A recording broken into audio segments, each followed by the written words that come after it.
What's up everybody? My name is Remmy Evans and welcome to the channel. I'm stepping outside the comfort zone to bring you guys on a journey of building my hopefully over 1,000 wheel horsepower bagged STI. If I'm being honest, loving you the hardest thing to do, so I keep to myself. I feel like I'm falling in and out of consciousness. While I started building my stock block killer, is what we used to call it, still call it, I really wanted to learn how to build Subarus myself, as opposed to just sending it to Josh and him doing it for me. Josh was a great mentor in teaching me everything I know about building Subarus, as I'm still very much a beginner, but I've learned quite a bit through him. So a goal of mine was to build that car myself. It is time to start working on the STI. You guys heard that right. My motor is now done at Josh's shop. Ain't no way you cut this front bumper to a front mount. By the looks of it. I cannot express how happy I am to almost be able to drive this car again. This car has been down, I think, since May. Has not moved. I think I took it out of the shop once and washed it. But this has sat heartless for many months. Motor is in the car, and now it is time to get everything hooked up. Alright, back with another update for you guys. It is now 2 a.m. I now have the entire engine harness hooked up. I have the fuel lines hooked up. The intake manifold is all bolted down. Welcome back to the channel. Today we are getting the car sent out to Ranch Built. I only have, I think it's 10 days left until this car needs to be running. So it is a little bit of a time crunch. We'll see what Ranch Built can do for us. We are now fast forwarding in this video exactly a week. It is now Thursday morning and we picked the car up from fabrication last night, and here she is. Turbo kit is all mounted up and it looks pretty damn good. I'm very happy with it. This is just a temporary kit as well. I know it kind of seems weird. I just spent all this money to get this turbo kit made, but I really want the turbo to be clocked and the inlet in the headlight. But obviously for that I needed to relocate a lot of stuff, and given the timeline I gave Ranch Built, that just wasn't in the tables.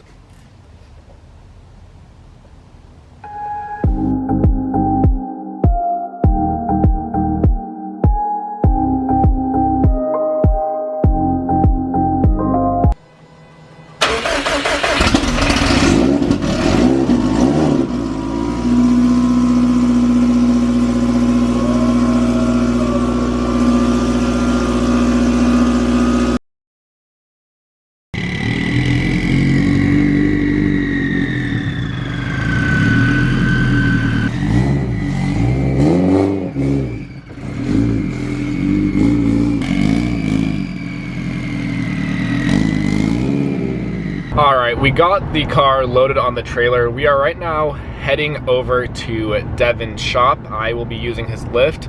I have an other oil leak that is coming from a weird spot. I can't trace it down. It's not coming from my dipstick anymore. So he so graciously is letting me use his lift.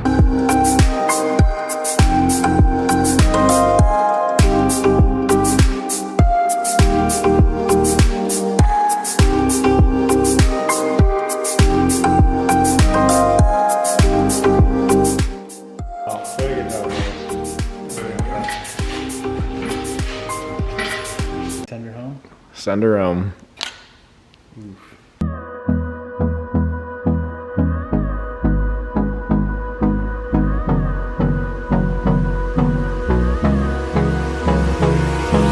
Hold me close till I get up. Time is barely on our side. I don't wanna waste what's left. The storms we chase are leading us. For you guys, we got the motor, everything back in the car, coolant bled, everything, no leaks at all. So when I went to go drive the car, would lock me out of every gear. The throwout bearing was not engaged all the way, but it is. When the car is off, it goes through gears, no problem. Clutch works perfectly. When I started the car, I can start the car in first gear and drive it through the other gears just fine, but when I stop, it locks me out of it again, which means we have to pull the motor yet again. This is the third time now this week. Either gonna be pulling the motor or the trans. I've never pulled a trans on an STI, so I have no idea how easy it is, if it's gonna be easier than just pulling the motor again. But that is where we're at right now. It is also Sunday and the car needs to be running tonight on a trailer.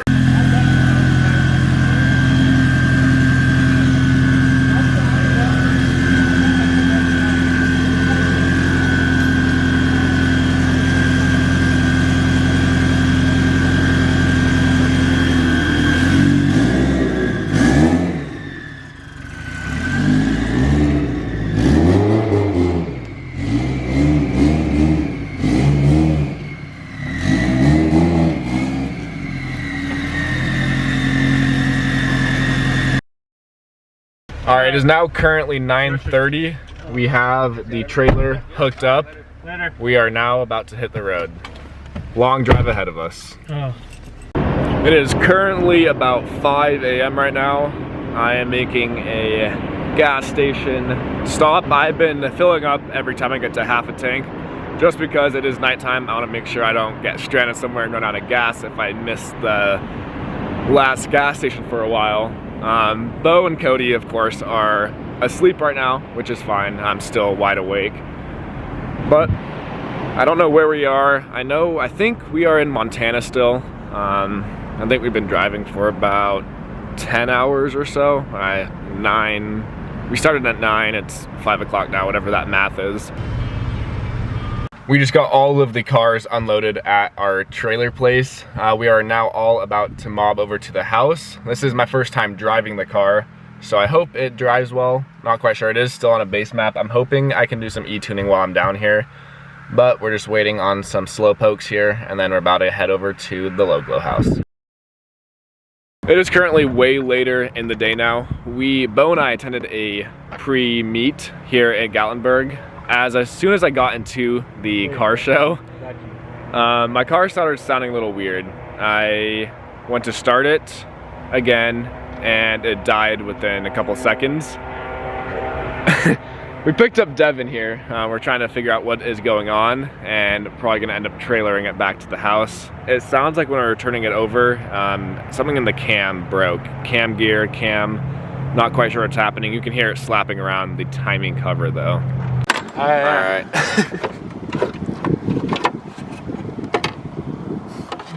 Yeah, it looks straight from here. Oh wait, why is that so loose? Your tensioner. Wow. How did that take a shit? I'm not sure. Well, as you guys can see, there's no tension on the timing belt. So yeah, just a bent valve. Just a bent valve. Could be worse.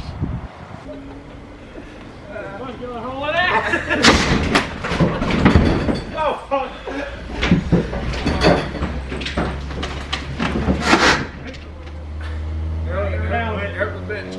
Wait. Oh, shit. Air the bench a little bit. Ain't going nowhere. Come on, Remmy. There we go.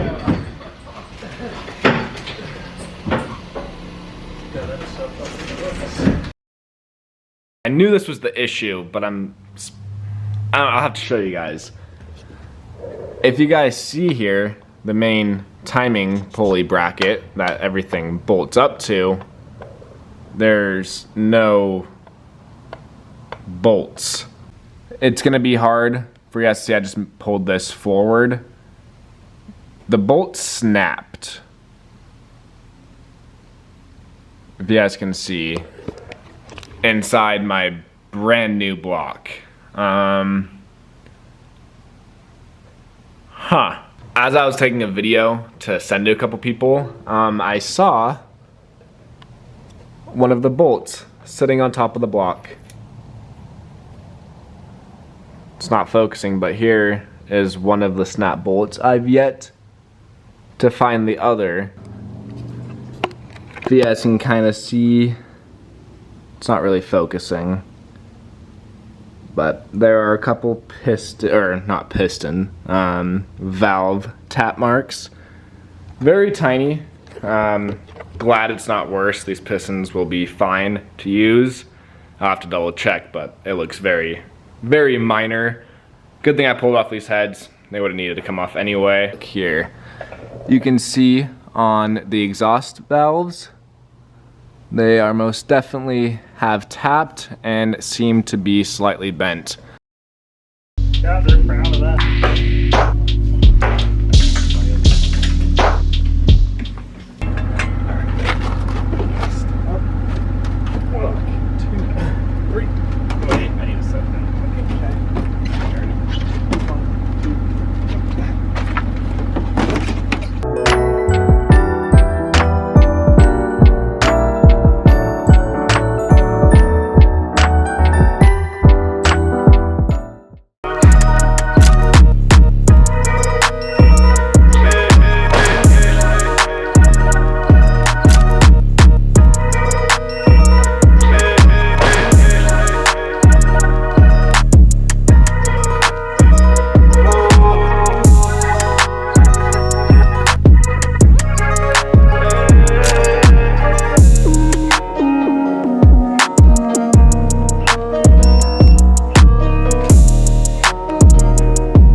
Got to experience even my mistakes with you guys, no matter how bad they are. And after a few hours of going through all my footage, I found the issue. As you guys can see here, I am torquing down the cam caps, getting it all sealed up. As you guys might not be able to tell, up here is your intake, and here is your exhaust side. As you guys can see, if you guys put together motors, you guys know that you obviously have your intake cam and your exhaust cam. Exhaust cam is shorter, intake cam is longer. Very easy, very hard to fuck up. But if you guys look at this video, or this photo again, you guys can see, again, here is the exhaust side, here is the intake side. Can you guys spot what the issue is?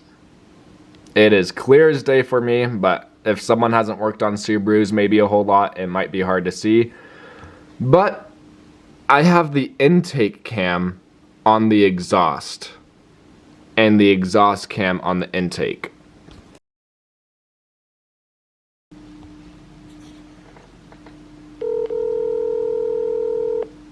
Can I call you a dumb fuck now? Yeah. Did you find the problem? Yeah. Here, let me show you. Did you find it like in a video? Oh my god. How does it even work? Do you see what the problem is? He put the cams in upside down.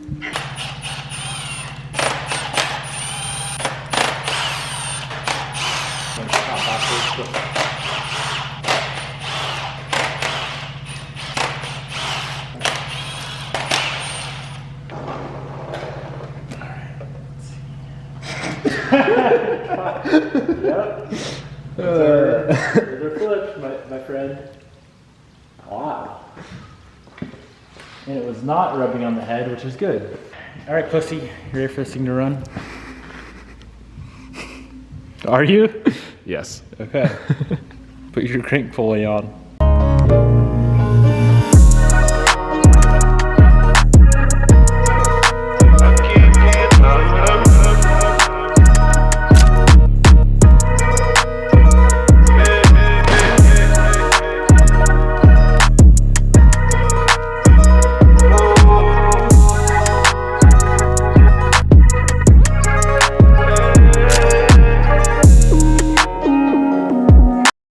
Are you open throttle?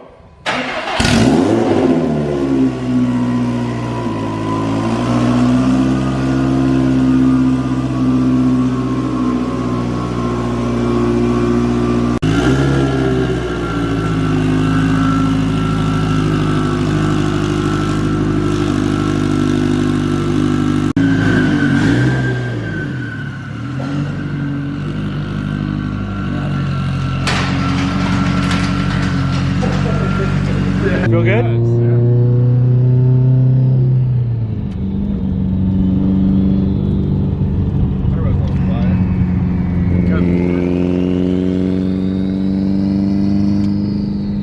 It drives nice too. Stop breaking up. Josh. Thank you. Shout out for the base map. I want to do a hit so fucking fast. Do a little fucking tip in on in second.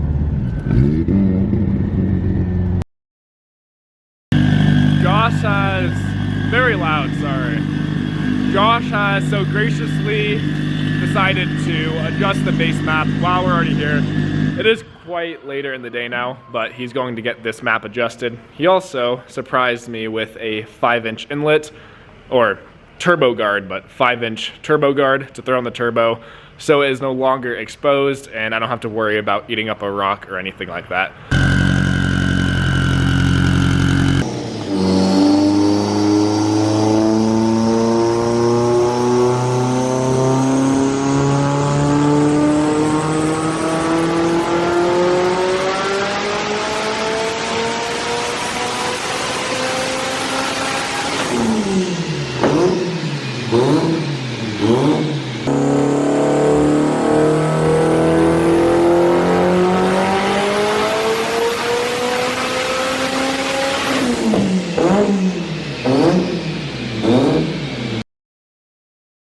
Alright guys, it is currently New Year's Eve. This is a completely unexpected video for you guys, but we are over at Josh's for New Year's Eve. But we decided to party a little bit tonight. Josh is behind the wheel. Oh yeah, we're gonna party alright. He's behind the wheel of my 17 STI, and I should have turned the limiter up on this bitch. we're gonna party. You guys will get a first reaction. You guys will be getting a first reaction of me in a passenger seat. I have yet to feel this car on the street. These tires are some baby tires, so hopefully we can hook up decently well, but this should be fun. Now he's gonna shit on me, I swear. We got a full car. We got Justin Chase in the back seat. We're good.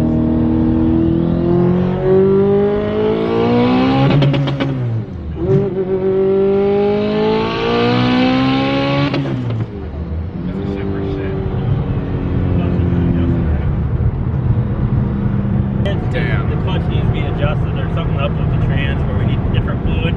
It doesn't want to shift at all. I can't flat foot it, so you can only do one gear. But is she fast enough for you? Because that's pretty fast.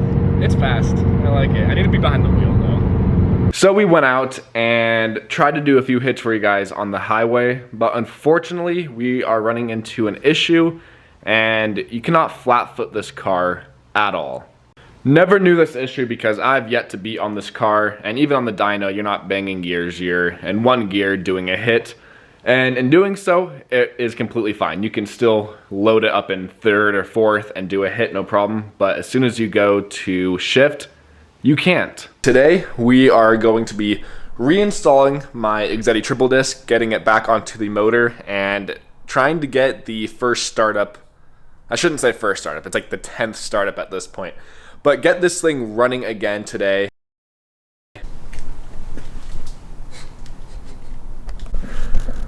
Well, if you guys just saw the flywheel, as I was putting this clutch back on, I was wondering why something did not feel right, and that is because I do not have a pilot bearing on the flywheel. I do not know how this car has even driven without one. A lot of unknowns, but that is going to be our root cause of why this transmission clutch is locking us out of these gears. So thankfully, I do have my OEM one. This has very few miles. I'm trying to get this put back together tonight. I do not want to wait for a new one to come. So I just threw this in the freezer, shrinks it up so it makes it a little bit easier to put it into the flywheel. But here is the root cause.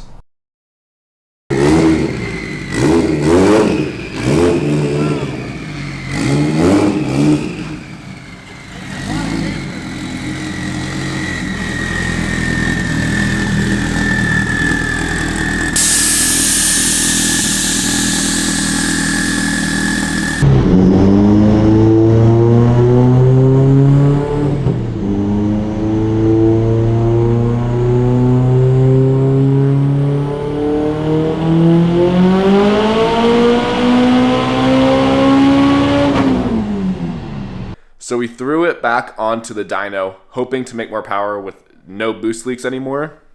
We even hooked up the reference line to the turbo to the top of the gate, which effectively holds it closed. And in doing so, this turbo is no longer capped. The turbo should have done whatever the turbo can do, and it still only saw 40 pounds. Now I did buy this turbo secondhand. It was only used for a few dyno hits and then it was sold. It was a really, really good deal, and that is why I picked up this turbo. But as you guys can see, the wheel is anodized or coated red, and obviously that is not stock. So we are thinking when they took this turbo apart to anodize, coat the turbine wheel, they messed something up and messed up this turbo, and the turbo is not performing at all. This setup is getting changed a little bit. I just, as of like 30 minutes ago from picking up this camera, placed an order on the brand new 8085 next gen precision turbo, which that turbo should party on this car. Well guys, we have made it back to the shop with our brand new turbo kit. I have it placed on the floor right now, my brand new precision 8085 ETS 5-inch intercooler, custom fabbed obviously. The whole turbo kit is custom made. ETS modified headers, V2 headers, the whole shebang.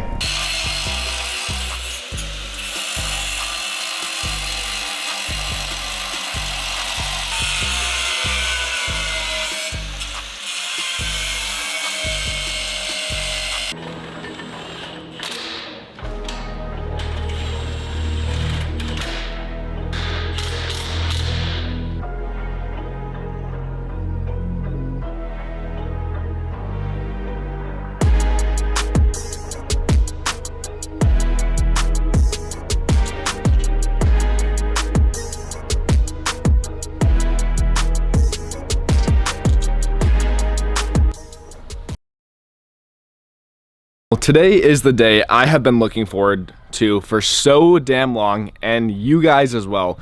Today is the day we're trying to break 1,000 Mustang. We have everything buttoned up, the new turbo kit, everything works. No leaks as of this morning when I let it run for a while. Hopefully we don't find anything on the dyno. If we do, hopefully it's nothing major and we can fix it easily. But right now, it is currently like 9 in the morning. We are gonna go head to our local E-station, get this car topped off, throw it on the dyno, and see if we can make this 1,000 Mustang.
Up on camera, but that was gnarly.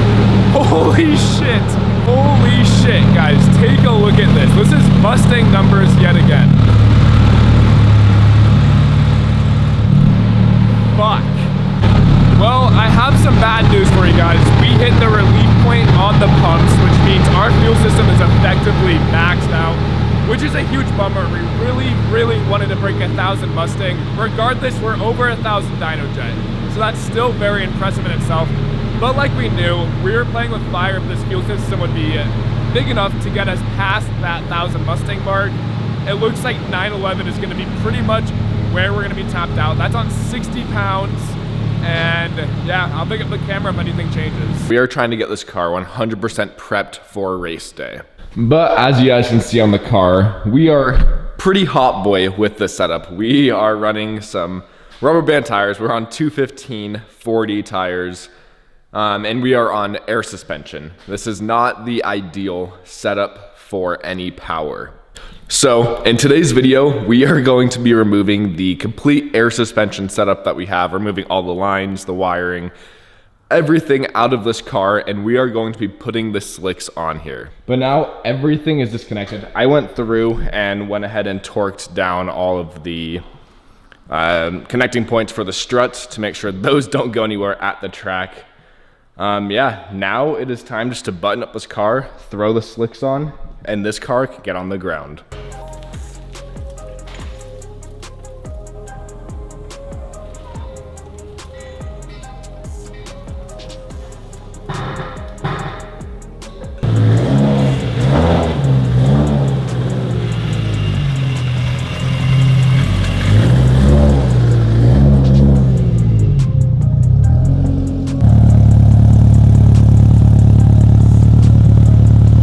Boys, I think that is going to conclude today's video. Huge success. We got the air suspension off of the car, back on stock suspension. We got the slicks on this car. This car is 100% ready for race day, and I am so beyond excited.